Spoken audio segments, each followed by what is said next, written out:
वार्तांकन रोखठोक बातमी। सोलापूर महानगरपालिका पंचवार्षिक निवडणुकीची प्रक्रिया सुरू झालेली आहे। नामनिर्देशन अर्ज दाखल करण्याच्या अंतिम दिवशी सर्वपक्षीय उमेदवारांनी आपले उमेदवार अर्ज दाखल केले। मात्र सत्ताधारी भाजप पक्षाच्या उमेदवारांना पक्षाचा ए आणि बी फॉर्म विहित वेळेत पोहोचवता आला नसल्याने मोठा गोंधळ उडाला होता। त्यानंतर आज बुधवारी देखील सकाळी हे चित्र निवडणूक कार्यालयाच्या प्रमुख प्रवेशद्वारावर पाहायला मिळाले। छाननी प्रक्रियेसाठी आलेल्या वकिलांना पोलिसांनी प्रवेश नाकारला। उमेदवारांची आणि पोलिसांची यावरून अक्षरशः बाचाबाची झाली।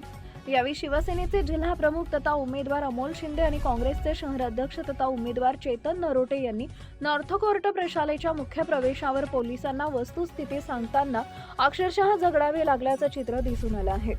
दरम्यान निवडणूक निर्णय अधिकारी यांनी स्पीकरद्वारे सर्व उमेदवार आणि वकिलांना आज सोडण्याची परवानगी दिल्यानंतर पोलिसांनी उमेदवारांना तसेच त्यांच्या वकिलांना आज प्रवेश दिला। यावेळी उमेदवारांनी सुटकेचा विश्वास टाकत छाननी प्रक्रियेसाठी कार्यालयात दाखल झाले।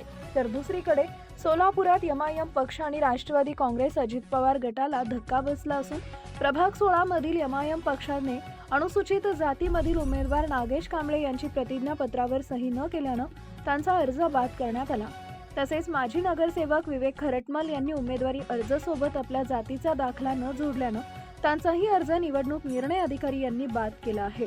याचबरोबर राष्ट्रवादी काँग्रेसचे युवा नेते इरफान शेख यांनी प्रभाग 16 मध्ये महिला प्रवर्गातून आपला अर्ज दाखल केल्याने त्यांचाही अर्ज निवडणूक निर्णय अधिकाऱ्यांनी नामंजूर केल्याची माहिती मिळते।